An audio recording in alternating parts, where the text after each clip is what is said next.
We are known in Florida for producing the juiciest oranges. And what do you do with the juiciest oranges? You make Florida orange juice. I'm Delia Colon, and this is The Zest. Citrus, seafood, Spanish flavor, and Southern charm. The Zest celebrates cuisine and community in the Sunshine State. It's our season 11 finale, and we are going out in the most Florida way possible with a conversation about orange juice. Orange juice is Florida's official beverage, but you probably didn't need me to tell you that. Ever since the Spanish introduced citrus to Florida in the late 15th century, orange juice has been synonymous with the Sunshine State. In fact, nearly all of Florida's orange crop is used for juice. But how much OJ are people actually drinking these days? I mean, ask yourself, when's the last time I had a glass of orange juice? Maybe it was yesterday, maybe it was 10 years ago. And how can growers combat citrus greening, which is a disease that destroys the fruit? For answers, we turn to Celéste Walls. She's spokeswoman for the Bartow-based Florida Department of Citrus.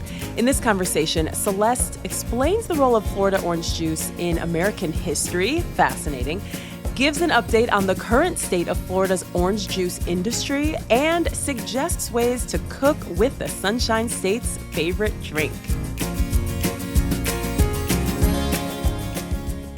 I am a Floridian, native born and raised. I was born in Winter Park, actually, so that's Seminole County, opposite side of the Mickey Ears in Central Florida. And I've kind of watched the landscape of Central Florida change all around me. And I'm kind of revealing my age a little bit there, but growing up in a semi-rural setting there, citrus groves and cattle ranches were kind of all around us in that area, and it was just part of our culture growing up, being surrounded by those citrus groves and smelling those beautiful citrus blossoms every season. And, you'd always look forward to it because the first bloom is kind of around December, right before Christmas time. So I always associate that smell with the holiday season. And I think you'd be hard pressed to find a Floridian who doesn't. And then that second bloom is really the peak bloom. It occurs around February during harvest season. And that's really the time, by the way, if you're driving by a citrus grove, to roll down your windows and drive just a little bit slower. Yeah. Oh, I love that smell. Okay, so for people in Florida, it may look like, oh my gosh, our citrus industry is not what it used to be. We have citrus greening, and we have people who just don't want to be bothered with the land that their relatives passed down to them, and maybe they want to turn it into something else. And people aren't drinking orange juice like they used to. And that's kind of the viewpoint from in here. And then maybe to people outside of Florida, it looks like this is still the place where you drive down I-75 and you get your free cup of orange juice at the Welcome Center. So you are in the heart of citrus land. What is the situation with Florida citrus? I'm glad that you asked that because Florida citrus today is an incredible industry. It has an annual economic impact of $6.9 billion. So I don't think a lot of people know that really.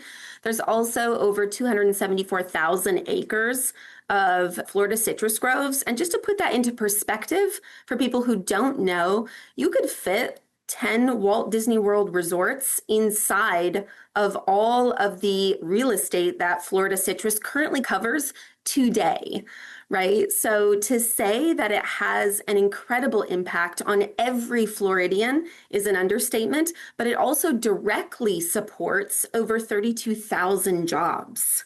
So it is a way of life here in Florida, always has been, always will be.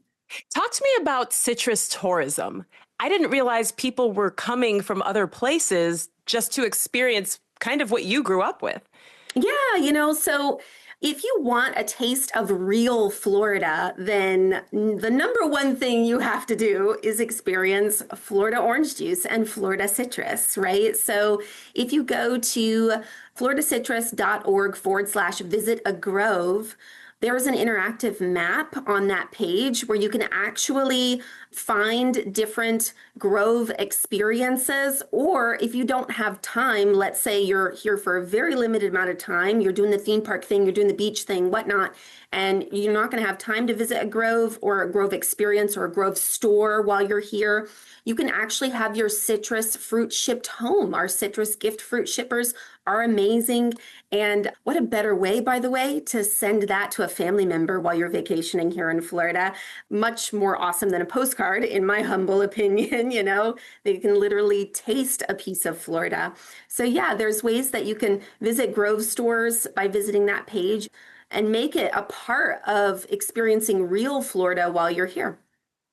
That's fantastic. And I grew up in Ohio. We had neighbors who would vacation in Florida every year, and they would send back, I mean, I guess they could have done it without vacationing, but they would send back oranges for us. And it was like sunshine in a box, Right? especially when you're up north and it's so cold.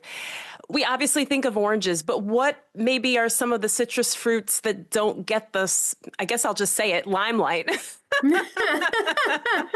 No pun intended, right? Right. Florida grapefruit is another citrus variety that is kind of the unsung hero, but it has an incredible, fan base worldwide. If you talk to somebody who loves Florida grapefruit, they really love Florida grapefruit, and they'll get their fresh Florida grapefruit every season from mid-October to June.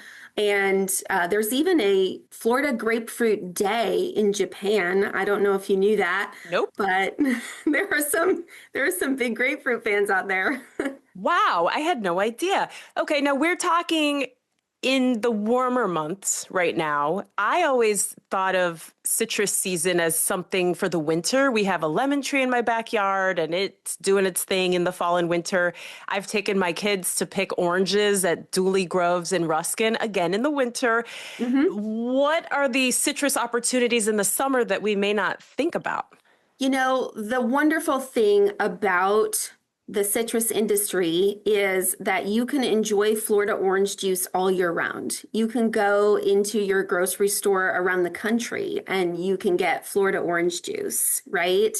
And a lot of people don't know that about 90% of Florida's orange crop is harvested for juicing.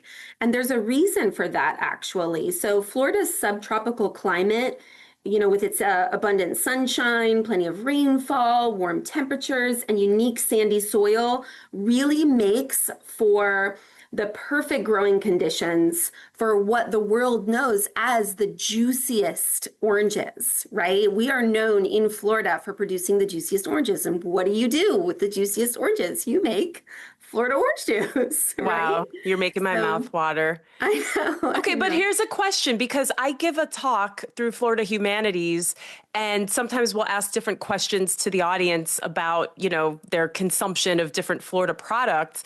And when I ask who has had orange juice recently, not a lot of hands go up. So are people drinking orange juice?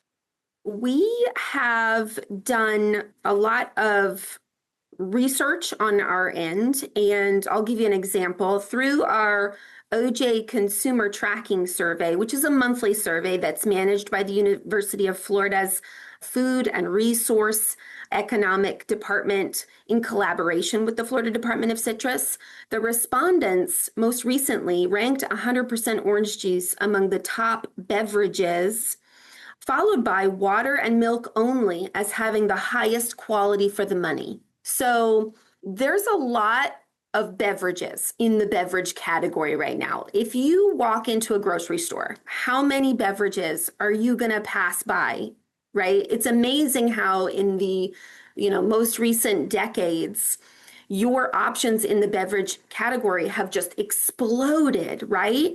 But they see the value in both its nutrient and health benefits, as well as that it tastes good, and they just keep coming back to it again and again. That's why we call it the original wellness drink here. Ooh, I like that. Yeah, because a lot of those drinks, they make all these claims, but then you look on the back of the bottle and they're filled with words you can't pronounce. An orange doesn't make any health claims. An orange just exists. Exactly. So I understand that people want something. I'm an avid runner. I do a lot of distance running, and I can tell you that when I'm done with a long run on a hot day, one of my go-to beverages is 100% orange juice that's fortified with calcium and vitamin D. And why do I do that? Well, because it's got those nutrients in there that help you recover after a long run. It's got those electrolytes, calcium, potassium, and of course, vitamin C. It's an excellent source of vitamin C. And by the way, if you go to floridacitrusorg/recipes, there's a quick recipe there for making an all natural sports drink. And I'll throw it out there real quick because it's another one that I do on the regular. So you mix together 8 ounces of Florida orange juice, 8 ounces of water, equal parts, right? Add a dash of salt, shake it up, and there you have it. You have an awesome sports drink to help you recover from your extended workout or long periods being outdoors. I mean, we're diving into that hot weather out there, and it's the perfect complement to a healthy hydration routine. Oh, that's great. I like to make my own electrolyte drinks as well. And I've been using coconut water, which, to be honest, I do not love the taste of. So I would definitely try that recipe that you just threw out there. What is the cultural significance, I guess, of oranges and citrus? I know that's such a huge question, but when we think about Florida, I mean, the tagline for this podcast is citrus, seafood, Spanish flavor, and Southern charm. So citrus is getting top billing. Why do you think, despite some of the ups and downs of the citrus industry, that it just is so associated with Florida? So during World War II, Florida citrus growers were drafted, so to speak, to help get the troops overseas some much needed vitamin C. They were in desperate need of it. Many of them were suffering from scurvy, and our growers answered the call. I mean, it was during this time that the state of Florida surpassed California in orange production. So from their efforts and that of the Florida Citrus Commission in collaboration with the U.S. Department of Agriculture, Florida frozen concentrate orange juice was born, right? And this was huge. It was a superior way to preserve orange juice compared to the conventional canning method at the time, right?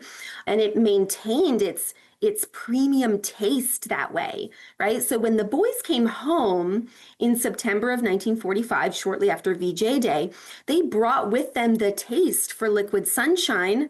And because of this innovation in conserving it with frozen concentrate orange juice, very shortly thereafter, it became a staple around the family table. I mean, it just spread like wildfire. And now you can't watch a single movie with a breakfast table or a family around the table and not see a glass of orange juice, not see liquid sunshine featured at the table. It just became that staple, not just because of its taste, but also because of its health benefits. Yeah, I grew up with concentrate orange juice. I remember plunking it into that plastic pitcher, and then you just have to like stir really fast with a wooden spoon until it all comes together. And it is so refreshing. I actually just bought some for my son. He had a sleepover, and it wouldn't be complete without orange juice.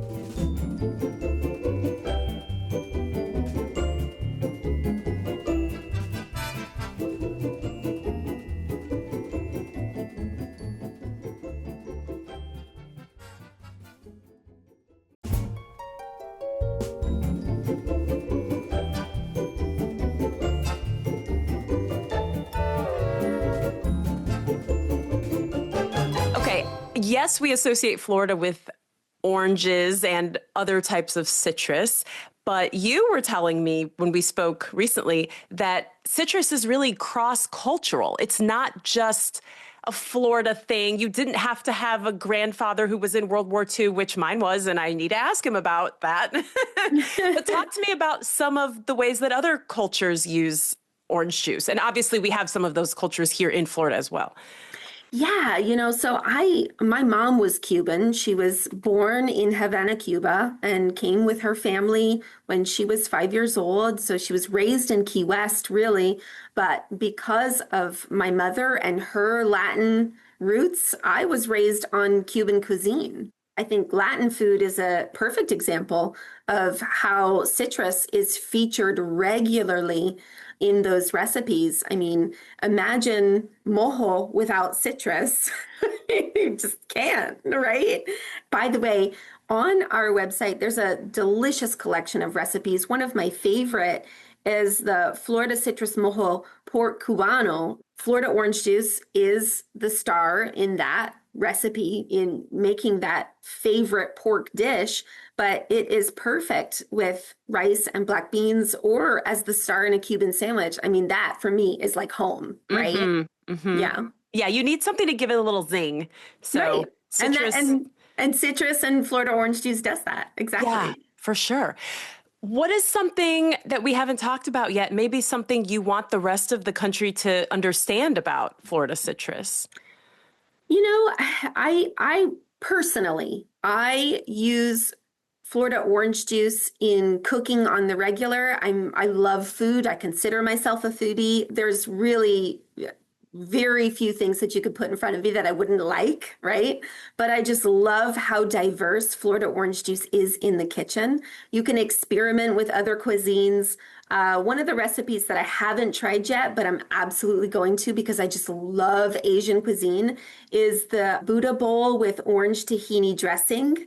And if you're not a buckwheat soba noodles fan, because some people get a little bit weird about the buckwheat soba noodles, a perfect substitute for that is rice. Brown, white, fried, however you want to do it in your household, right? But you can really make a delicious Buddha bowl with this recipe. So that's one that I would recommend too.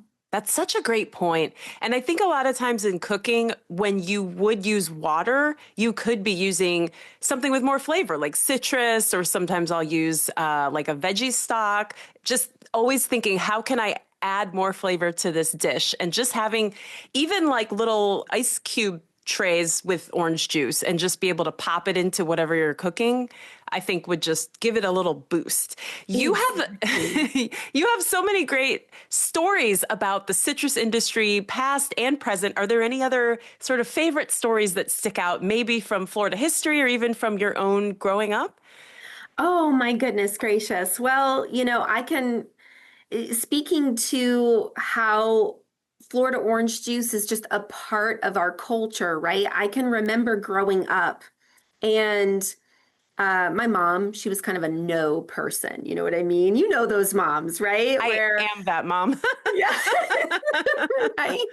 So she would, you'd ask her, Mom, can I have this? And she'd be like, No. Mom, can I have this? No. Mom, can I have this? No. But I can remember clear as day, I would ask my mom, Mom, can I have a glass of orange juice? And it was one of the few things that she would never hesitate. She'd say yes, and as a little kid, that was exciting because it tasted great. I mean, I now as a mom myself, looking back on it, I know why she said yes, because I know it has nearly 100% of your daily recommended value for vitamin C, and it helps support your immune system. It helps support bone health and skin health. It has a flavonoid in it called hesperidin.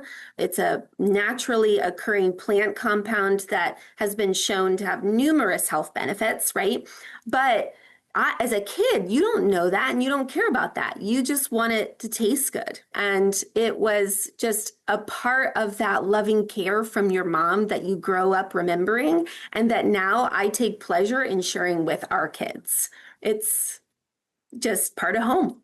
Yeah, it's a win-win. It's always a yes. Orange juice is always a yes. Yeah, orange juice is always a yes, exactly. So what do you see as the future of Florida citrus? I know you said that during World War II, Florida surpassed California in terms of orange production. So where do things stand today?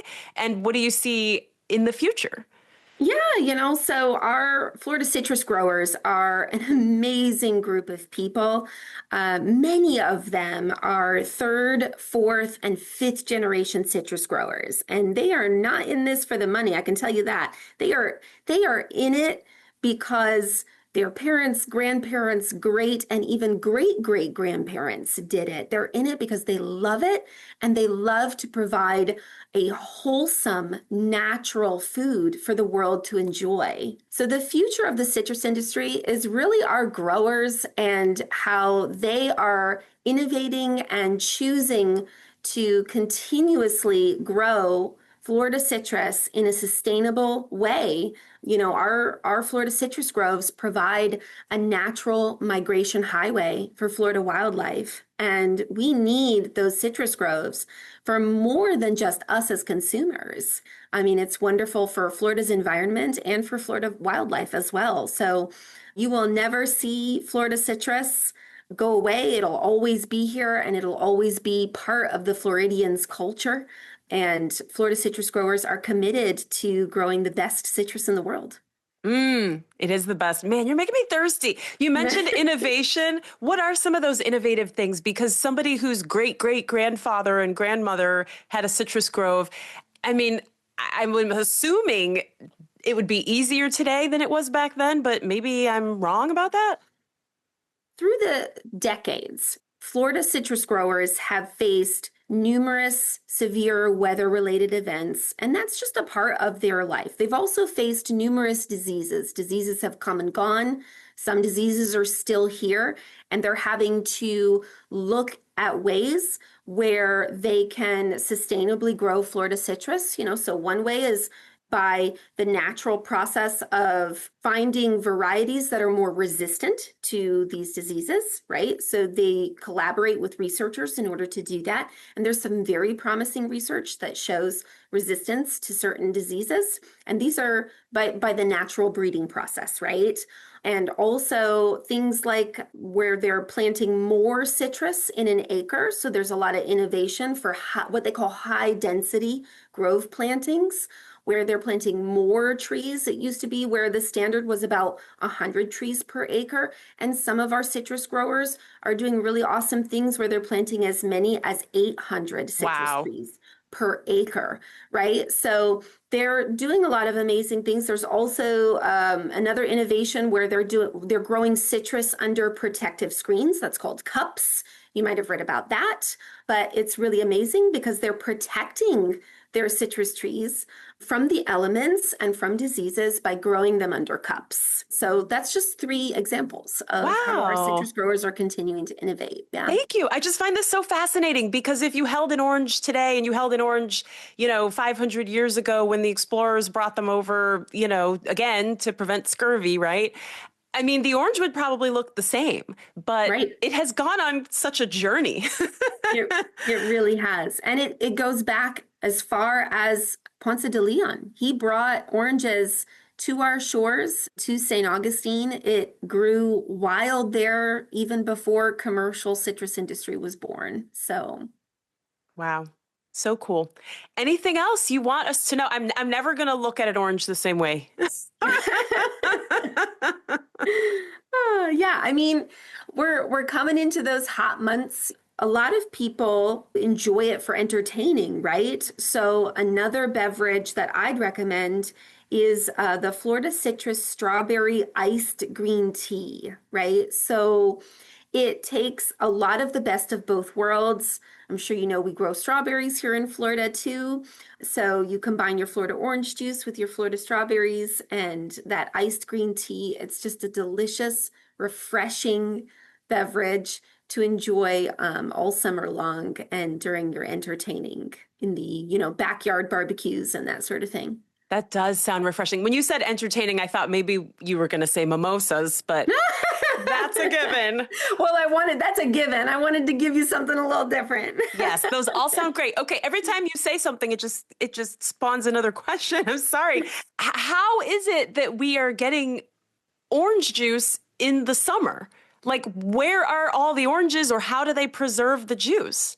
Yeah. So there's a lot of science behind that. That's way more, way high level. It's way above me, but our harvest season is from mid-October to June, right? So really there's only that July to September period. And thankfully we're able to get the oranges juiced and preserved, and you can enjoy it all year round in grocery stores. Ooh, and we will. Okay, I want to try that strawberry drink that you mentioned. That sounds fabulous. Yeah, it is. Anything else you want to add? This is great. You're like an encyclopedia of oranges. Oh, thank you. I appreciate that.